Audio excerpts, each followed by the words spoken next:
Sunday afternoon. A little after 2. The parking lot is still half full, and the asphalt throws that low heat you feel through the soles of your shoes before you even realize summer arrived. You know almost everyone here. You've known them for years.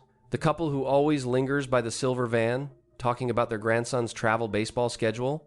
The guy in the new Polo who traded in his truck last month and parks a little too far forward so you notice the grill. The woman who brings up the stock market every week like it's weather. Something to fill the space between goodbye and actually leaving. And then there's Emmett. Emmett is leaning against his 2010 Ford Escape. Same car you've seen in this lot every Sunday for as long as you can remember. The paint faded from whatever color it started as into something you'd call used to be green. He's wearing a beige jacket, the kind you grab off a rack at Costco without trying on, because you already know it fits. Brown shoes, sole worn, flat on one side. When the conversation drifts toward money insurance costs, somebody's son-in-law's new salary, who's worried about what Emmett makes that sound. That short HM, not agreement, not disagreement, just presence. You've never thought much about Emmett. Nobody does. 6 weeks later, you're at a lunch, nothing planned, just a Sunday thing. Your neighbor's daughter-in-law is talking about college costs, how to finance it, whether to take the federal loan or pull from savings, which school is worth the debt and which one isn't. And someone mentions Emmett almost as an afterthought, the way you'd mention the weather if someone asked about tomorrow. Emmett paid for all four grandkids. It wasn't a payment plan, wasn't a loan, he just covered it, the whole thing. You don't respond right away. You chew, take a sip of water, and you do the math in your head. 4 grandchildren, 4 years each. Even at in-state public rates, roughly $27,000 a year per student, according to the College Board. 4 kids, 4 years, that's somewhere north of $400,000. $400,000 from the man in the beige jacket, the man in the Ford Escape with the faded paint, the man you sat 3 rows behind almost every Sunday for 11 years. And the thing that bothers you isn't that Emmett has this kind of money. The thing that bothers you is that you never once, not one single Sunday, thought he was the wealthiest person in that parking lot. You weren't distracted. You were paying attention. Just to the wrong people, the wrong cars, the wrong jackets, for years. And the signs were there the entire time. Over the next few minutes, you're going to see 9 of them. 9 signs that someone around you has more money than they'll ever show. And by the end, it's not just Emmett who'll look different, it's the entire parking lot. Start with the car. Emmett's Ford Escape has 206,000 miles on it. He changes the oil himself every 5,000, replaces the brakes before they squeal. Washes it once a month in the driveway with a garden hose and a sponge he's had since the Obama administration. The floor mats are original, the radio still plays CDs. He's never once walked into a dealership to browse. Not because he's opposed to new cars, because the thought simply doesn't occur to him. The Escape starts. The Escape stops. The Escape takes him where he needs to go. Anything beyond that is a conversation he's not interested in having. That might sound like a man who can't afford a new car. It's not. It's a man who decided at some point that a car is a thing that moves you from one place to another and nothing else. An Experian automotive study found that 61% of households earning over $250,000 a year drive Toyotas, Hondas, and Fords. Not BMWs, not Lexuses, the same brands you see in every grocery store parking lot in Middle America. And the Ramsey Solutions National Study of Millionaires, the largest study of American millionaires ever conducted, over 10,000 people found that only 23% of millionaires drive a current year model. Here's the number that puts it in proportion. The average American car buyer spends about 30% of their net worth on a vehicle. Millionaires, 1%. That's a 30-to-1 ratio. And the person spending 1% doesn't look rich. They look like Emmett. They look like someone you'd never think twice about in a parking lot. Now the house. Emmett has lived in the same house for 26 years. 3 bedrooms, 1.5 baths, a garage he uses for storage more than parking. The front lawn is trimmed but not landscaped. The mailbox is the same one that came with the house. It's not the biggest house on the street, not the smallest. It's the one that never changed. No addition. No renovation you'd notice from the sidewalk. The fence got repainted once, and only because the old paint started peeling in strips that bothered his wife. 6 out of 10 millionaires in the Ramsey study live in homes valued under $500,000. Nearly one-third live in zip codes where home values fall below the national median. More than half live in neighborhoods where the average household income is under $75,000 a year. These aren't people hiding from wealth. They're people who never let their housing absorb the money that was supposed to compound somewhere else.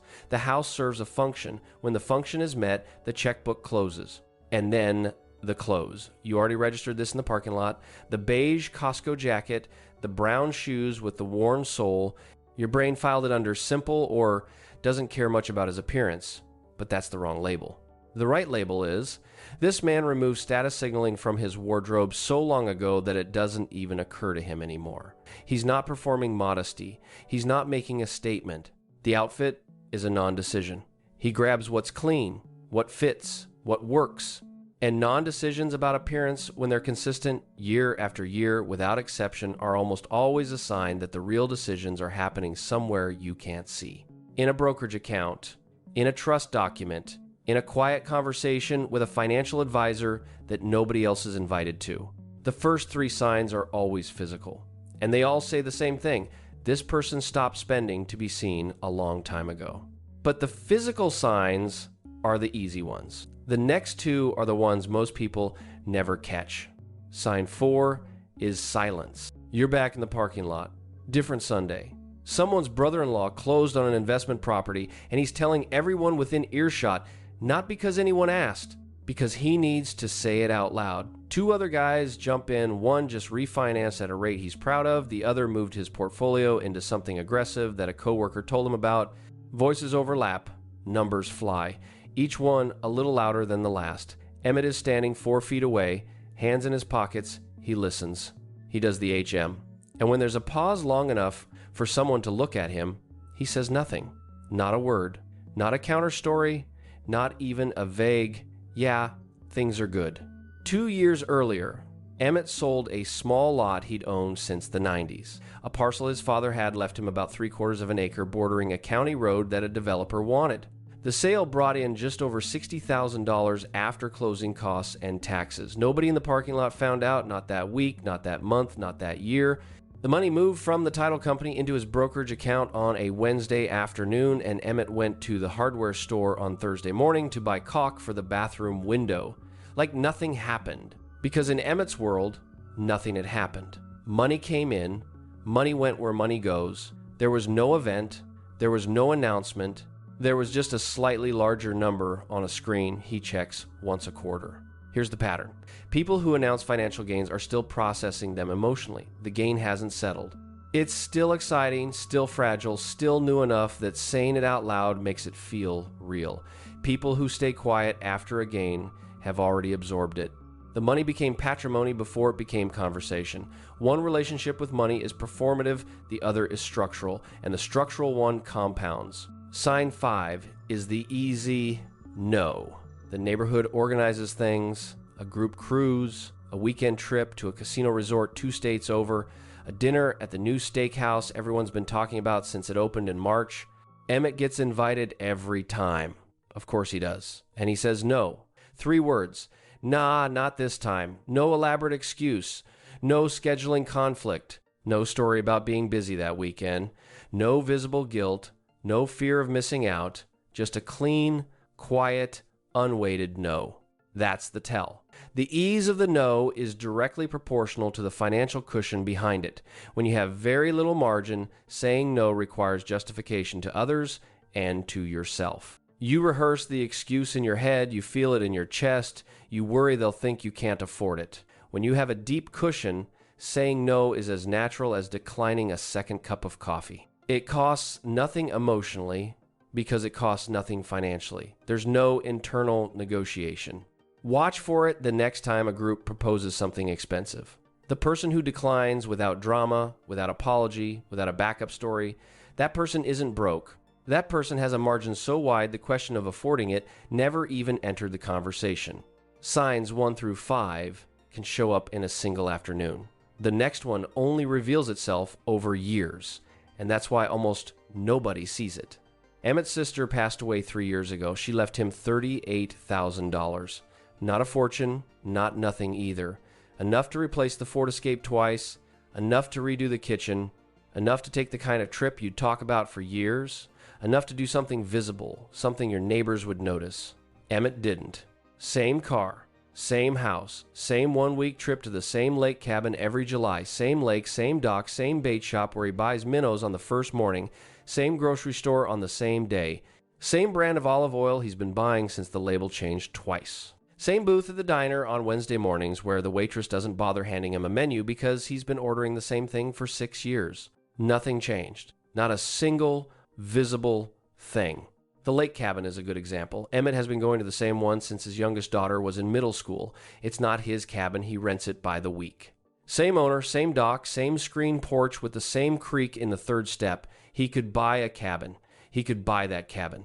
But the cabin was never the point. The week was the point. The fishing was the point. The mornings on the dock with coffee before anyone else wakes up, that was the point.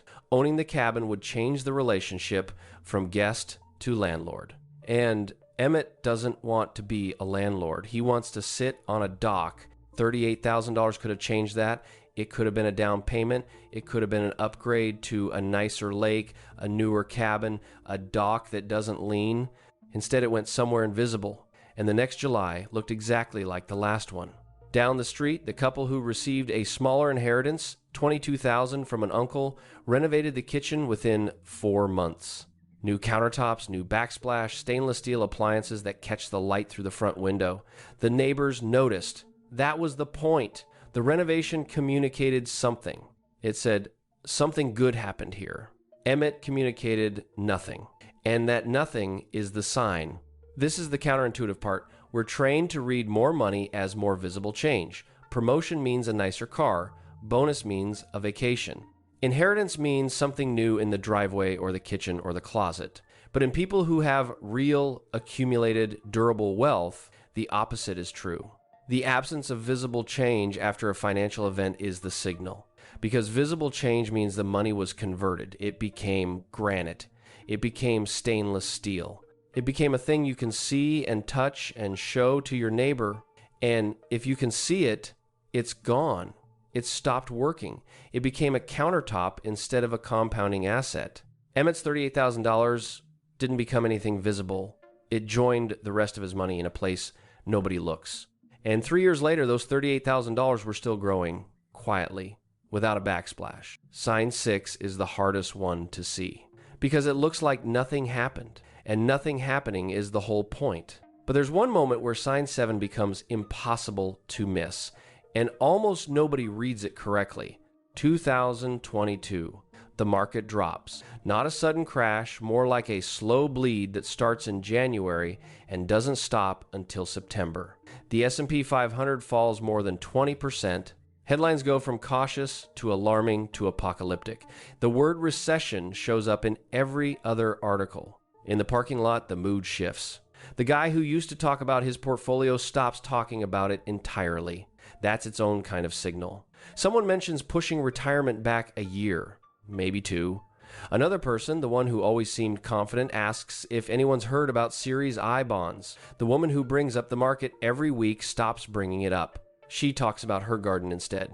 A Charles Schwab survey from that same year found that 57% of retail investors turned bearish during the second quarter of 2022. 1 in 5 stopped trading altogether. And Vanguard's research showed something even more revealing. Investors who panicked and moved their portfolios entirely to cash had an 87% chance of underperforming those who simply did nothing. 87%. The people who reacted lost more than the people who didn't react at all. And Emmett is in the same spot, same corner of the parking lot, leaning against the Ford Escape, same beige jacket because why would it be different? Same HM when someone says something worried. He doesn't bring up his portfolio, he doesn't mention selling, he doesn't mention buying either, he doesn't mention anything. His Wednesday diner routine doesn't change. His grocery list doesn't change. His pace of life, the actual rhythm of his weeks, doesn't change by a single beat. That's not personality. That's not stoicism you're born with. That's not a man who doesn't care about money. That's liquidity. Emmett has runway, enough cash reserves, enough distance between his daily expenses and his invested capital that a 6-month market correction doesn't alter a single Wednesday. He doesn't need the market to recover by next quarter. He doesn't need his portfolio to hit a specific number before he can feel safe. The margin between his life and his money is wide enough that turbulence doesn't reach the cabin. The people who panicked were the ones whose timelines were short, the ones whose retirement date depended on the next 12 months, the ones whose margin between money and life was thin enough that a headline could close it. Emmett's margin wasn't thin. It was built over decades of Ford Escapes and Costco jackets and Wednesday diners and $38,000 inheritances that nobody saw move. Panic is a net worth signal, and so is calm. Both tell you the truth. 7 signs in, and you've learned to read the car, the silence, the calm, but sign 8 is the one that changes what you think about Emmett entirely. This is where the parking lot story pays off. You already know what Emmett did. 4 grandchildren, 4 universities, full cost, covered in advance, no payment plan, no federal loan, no conversation about whether they should take on debt first and figure it out later. He just handled it quietly, completely. According to the College Board, the average total cost of attendance at a 4-year public university, tuition, fees, room, board, books, runs about $29,000 per year for in-state students. Multiply that by 4 years, multiply it again by 4 grandchildren. Even at the conservative end, you're looking at somewhere north of $430,000. But the number isn't the sign. The invisibility is. Emmett didn't announce it at Thanksgiving, didn't bring it up in the parking lot, didn't post about it, didn't tell the guys at the diner. His grandchildren found out when they got their admissions letters and a handwritten note that said 2 words, taken care of. That's it. No speech, no ceremony, no moment where the family gathered and Emmett stood at the head of the table looking proud. Just a piece of paper, folded once, tucked into an envelope. The daughter-in-law of a neighbor mentioned it at a Sunday lunch almost as a curiosity, the way you'd mention that someone down the street painted their shed. 2 months later, half the people on the block still didn't know. 3 months later, some of them still don't. Here's what separates sign 8 from everything that came before. Visible generosity is social. It exists in the space between the giver and the audience. The donation with the plaque, the check presented at the charity dinner, the family member who helps and makes sure you know the amount. That kind of giving purchases something: gratitude, reputation, a certain kind of identity. There's nothing wrong with it. But it tells you something specific about the relationship between the giver and their money. The money is still connected to the ego. It still needs to be seen working. Invisible generosity is structural. It buys nothing except outcome. No plaque, no applause, no story to tell at the next dinner party. The giver doesn't need the money to reflect back on them because their identity isn't built on what other people see. It's built on what they know to be true, privately, in the silence between one Wednesday and the next. And the only people who give that way fully, quietly, without an audience are people for whom the amount doesn't change a single thing about their own daily life. $400,000 left Emmett's accounts, and his weeks didn't change, his rhythm didn't change, his jacket didn't change. That tells you something that no tax return ever could. The way someone gives money away tells you more about how much they have than the way they spend it. 8 signs, and every one of them was visible. You just didn't know what you were looking at. But sign 9 isn't something you spot in other people. Sign 9 is the one that changes you. Here's the question Emmett never asked. Can I afford this? It's not in his vocabulary. Not because he can afford everything he can't, and he'd tell you that himself, but because the question itself belongs to a different operating system. Can I afford this measures money against price. It's a subtraction problem. You look at the number in your account, you look at the number on the tag, and you check if there's enough left over to not feel anxious. That's how most people navigate financial decisions. How most people have always navigated them. It's the default question, the factory setting. Emmett asks a different question. Is this worth my time? Not his money, his time. Because at 63, after 31 years at the school district and 2 years of retirement, Emmett stopped measuring purchases against his bank account and started measuring them against his remaining years. The lake cabin every July worth his time. A new car that nobody in his life would care about 3 weeks after he bought it not worth his time. 4 grandchildren starting adult life without a single dollar of student debt worth every hour he ever worked. That shift from can I afford it to is this worth my time is the 9th sign. And it's the only one you can't detect by watching someone else's parking lot behavior or driveway or jacket or portfolio. Because it doesn't live in anything external. It lives in the way a person thinks about money. And you only discover it when you start asking the same question yourself. Think about the last 5 things you bought. Not groceries, not gas. The 5 discretionary purchases. The ones where you had a choice. Now run them through Emmett's filter. Not could I afford it? You already know the answer to that because you bought them.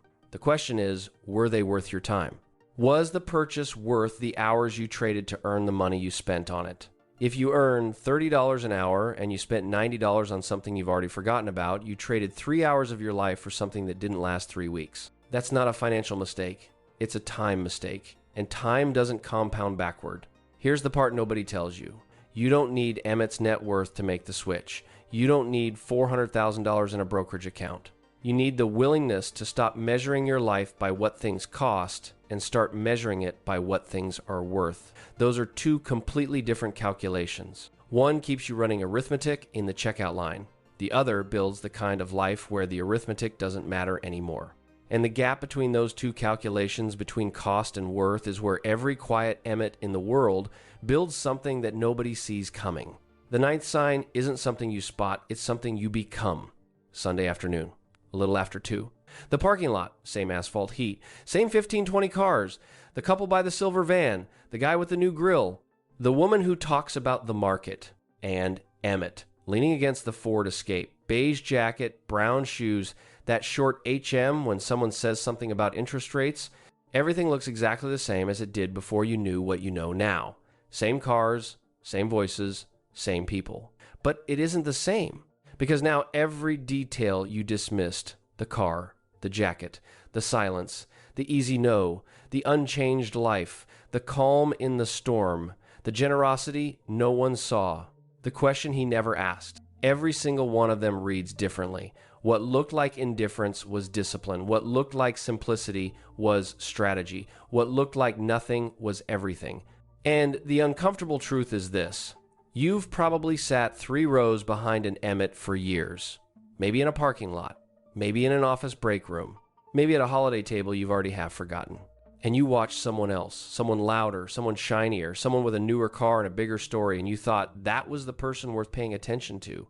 It wasn't. The 9 signs were always there.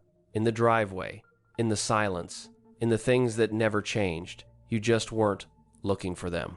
Now you are. And somewhere right now there's a man in a church parking lot, faded jacket, quiet, nobody's watching him. That might be the most important financial lesson you ever almost missed. Subscribe for when we break down the one number that separates the Emmets from everyone else.